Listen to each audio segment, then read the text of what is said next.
Olá, mulher linda, sábia e que edifica o lar. Eu sou Eliane Cristine e estamos lendo o livro Levante-se e Ore, de Sheila Walsh.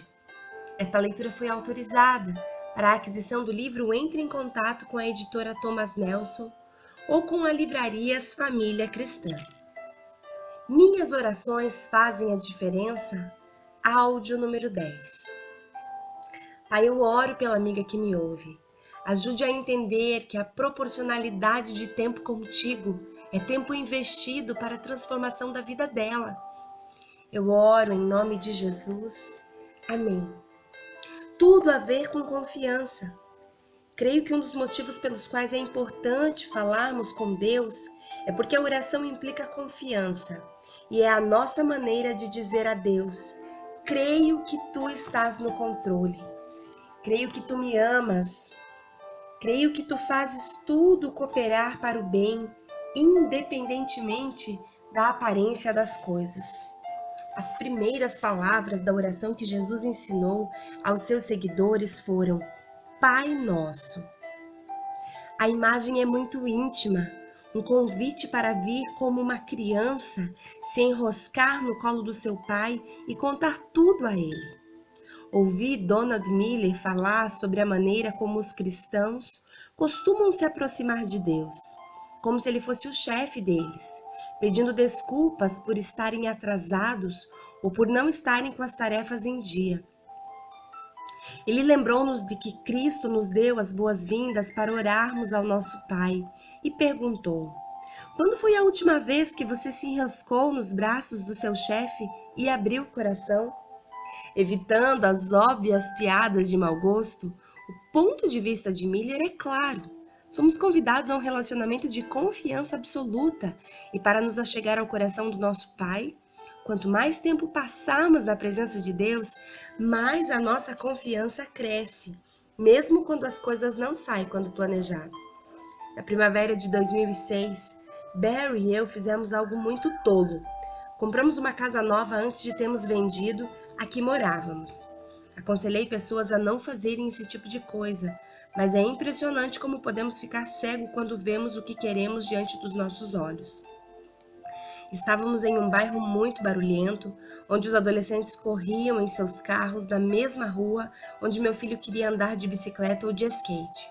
Além disso, alguns garotos do colégio local descobriram quem eu era, o que faço na maioria dos fins de semana e onde eu morava. E começaram a se tornar um incômodo, aparecendo a qualquer momento com perguntas ridículas. Você conhece Amy Grant? Você pode nos conseguir bons lugares no show do U2? Você precisa de uma banda para acompanhá-la? 2 deles tocaram a campainha certa noite vendendo revistas para ajudar em uma viagem da escola. Fiquei feliz em poder dar uma força a eles e fui pegar minha bolsa. Mas em vez de esperarem na porta da frente, eles entraram e foram até a cozinha, onde me informaram que eu era, imagine só, gostosa. Quase engasguei enquanto dizia-lhes que eu tinha idade suficiente para ser mãe deles. Isso não pareceu dissuadi-los de modo algum, e eles queriam saber se Barry viajava e me deixava sozinha. Expulsei-os de casa, mas a experiência realmente me abalou. Então Barry e eu decidimos procurar uma casa em um bairro mais tranquilo, em uma espécie de condomínio. Encontramos uma de que realmente gostamos. Tinha um bom quintal para cachorros e ficava próximo de alguns amigos cristãos da escola. Colocamos a nossa casa à venda, mas não conseguimos nos desfazer dela imediatamente. Então o construtor da nossa nova casa nos disse que havia muito interesse no terreno e que se a quiséssemos teríamos de garanti-la. Sim, eu sei que os construtores sempre dizem isso. Conversamos com o gerente do banco e decidimos seguir em frente. Acreditamos que a outra casa com certeza estaria vendida no verão, mas ele veio e se foi, e isso como outono. Sentia-me mal por termos nos colocado em uma situação tão vulnerável. Eu nem sabia como orar. Como eu poderia pedir a Deus para nos ajudar a vender uma casa quando haviam crianças morrendo de fome em todo o mundo sem um cobertor para se cobrir? Como eu poderia pedir ajuda quando havia sido a nossa tolice que nos colocara naquela situação? Enquanto escrevo, a casa ainda não foi vendida, o que estou aprendendo ao longo deste processo, porém, é que tenho um Pai que me dá as boas-vindas de braços abertos, tanto nos dias bons quanto nos dias maus. Ele está aqui quando eu faço boas ou más escolhas. À medida que as semanas passavam, minha certeza não era de que ele de repente daria a alguma alma pobre e inocente uma compulsão por comprar a nossa casa, mas a de que não importa o que acontecesse, ele estava conosco. A oração forja dentro de nós uma profunda consciência da lealdade de Deus. Ele quer que confiemos nele e que o amemos. Tudo a ver com o amor. A oração é uma maneira de experimentarmos o amor.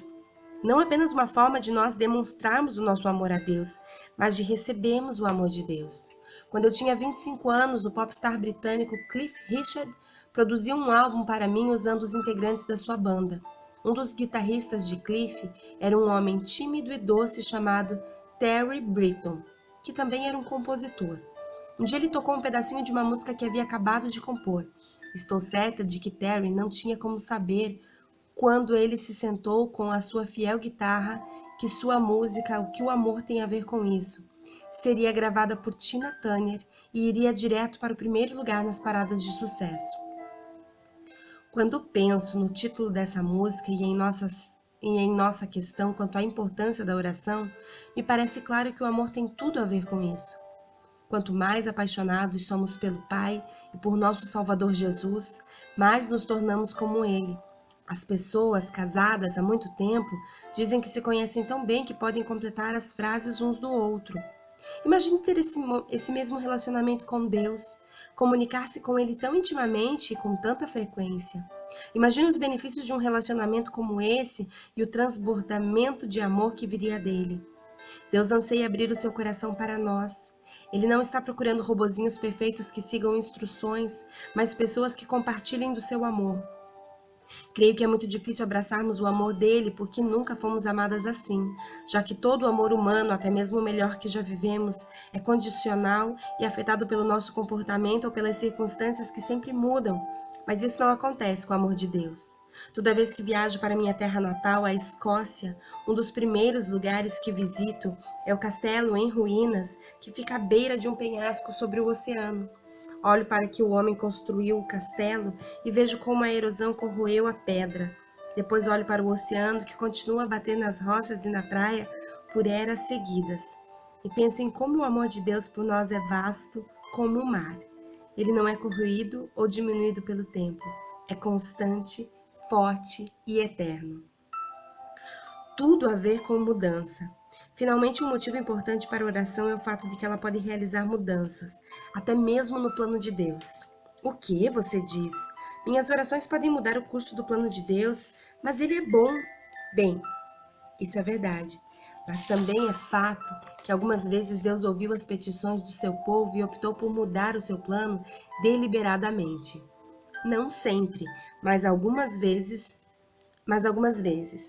Dê uma olhada no relacionamento de Deus para com o povo de Israel, conforme relatado nas páginas do Antigo Testamento. É de partir o coração. Independentemente de quantas vezes ele salvasse os israelitas dos inimigos, da fome e da ruína, cada vez eles se afastariam dele e se esqueceriam de quem eram. Talvez a ocasião mais dolorosa tenha acontecido quando Moisés recebeu os 10 mandamentos de Deus no Monte Sinai. Do ponto de vista dos israelitas, Moisés estava demorando. Então eles derreteram todas as suas joias de ouro, forjaram com esse a imagem de um bezerro e começaram a adorá-lo. Deus ficou furioso com os israelitas idólatras e decidiu deserdá-los e destruí-los. Então o Senhor disse a Moisés: desça, porque o seu povo que você tirou do Egito corrompeu-se. Êxodo capítulo 32, verso 7. Observe que Deus não chamou mais os israelitas de meu povo. Ele agora se refere a eles como o seu povo. Eles agora pertenciam a Moisés. Deus mostrou ao seu servo como seu coração estava partido por aquela traição flagrante e deliberada.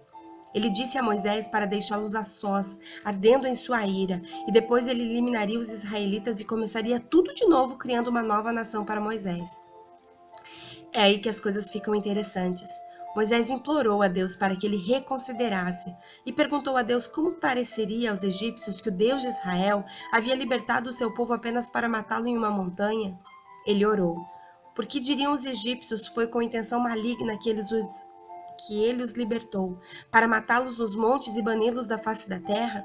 Arrepende-te do fogo da tua ira, tem piedade e não tragas este mal sobre o teu povo. Lembra-te dos teus servos Abraão, Isaque e Israel, aos quais juraste por ti mesmo: farei que os teus descendentes sejam numerosos como as estrelas do mar, e lhes darei toda esta terra que lhe prometi, que será a sua herança para sempre. E sucedeu que o Senhor arrependeu-se do mal que ameaçara trazer sobre o povo. Êxodo, capítulo 32, versos 12 ao 14. Que diálogo fascinante! É quase como se Moisés estivesse lembrando a Deus quem ele é.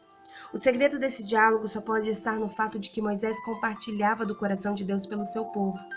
Por isso foi capaz de fazer o Senhor vivenciar a visão que ele sempre teve para o seu povo.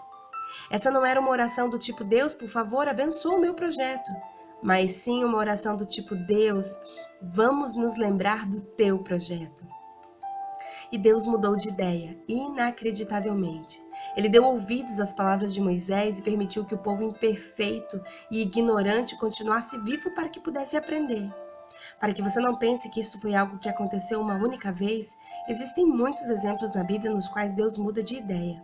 Veja Gênesis capítulo 18, onde lemos que Deus decidiu destruir a cidade de Sodoma. Abraão perguntou a Deus se ele mudaria de ideia se existisse 50 justos ali, e Deus concordou. Abraão, percebendo que poderia ser superestimado o número de justos, continuou reduzindo o número 45, 40, 35, 30, 20 e finalmente 10. A cada vez Deus se dispôs a mudar de ideia, chegando a dizer que se houvesse somente 10 justos em toda a cidade, ela seria poupada. A triste realidade foi que a estimativa final ainda era alta demais, e Deus realmente acabou destruindo Sodoma. O impressionante acerca dessa história é que Deus estava disposto a ouvir um de seus servos e mudar a sua intenção com base no clamor dele por misericórdia, movido pelo clamor de um homem fiel como Moisés ou Abraão, ou no arrependimento de toda uma nação como Nínive. Imagine então as possibilidades para nós. Existem tantas coisas nesse mundo pelas quais podemos orar, tantas coisas para pedirmos a Deus para intervir e mudar o rumo de nosso futuro. Pode não ser uma resposta que vemos durante o tempo de toda a nossa vida, mas se não orarmos, não poderemos esperar nada diferente. A oração faz a diferença em nós. Portanto, mais uma vez, vamos examinar a pergunta: se Deus já decidiu o futuro, a oração faz alguma diferença? A resposta é sim. A oração faz a diferença em nós. Embora possa não fazer a diferença em nosso Deus imutável, ela é um presente para Ele. Quando usada adequadamente como algo mais que um ritual, a oração permite que nos comuniquemos com Deus e que sejamos lembrados do seu amor e do seu plano para nós. Como isso afetaria a sua vida se você andasse por aí todos os dias com uma profunda consciência de ser avassaladoramente amado? Deus quer pessoas que compartilhem do seu coração e trabalhem com Ele por coisas que têm valor eterno. Não simplesmente pessoas que dão valor às palavras momentâneas. Se olharmos para a oração dessa maneira, não haverá como duvidar da diferença que ela faz em nossas vidas. No entanto, não podemos evitar o desânimo quando estamos desesperadas para que Deus haja e o céu parece em silêncio. Quando, embora queiramos compartilhar do seu coração, Ele parece não ver que o nosso está partido. Há uma vastidão na misericórdia de Deus, como a vastidão do mar. Há uma bondade na sua justiça que é mais que liberdade. Não há lugar onde as dores da terra são mais sentidas que no alto céu. Não há lugar onde os fracassos da terra receberam julgamentos tão bondosos. Há boas-vindas para o pecador e mais graças para o bom. Há misericórdias com o Salvador, há cura em seu sangue. Há graça suficiente para milhares de novos mundos tão grandes quanto este. Há espaço para novas criações naquele lar superior de bênção. Pois o amor de Deus é maior que a medida da nossa mente e o coração do Eterno é maravilhosamente bondoso. Frederick Faber. Uau! Não temos tempo para discorrer sobre esse áudio, mas nós precisamos ter um coração fortalecido na confiança e no Senhor. Na confiança no Senhor. Tudo tem a ver com o amor e tudo diz respeito à mudança em nós. A oração nos leva a um lugar de permitir-se que Deus seja o agente transformador da nossa vida.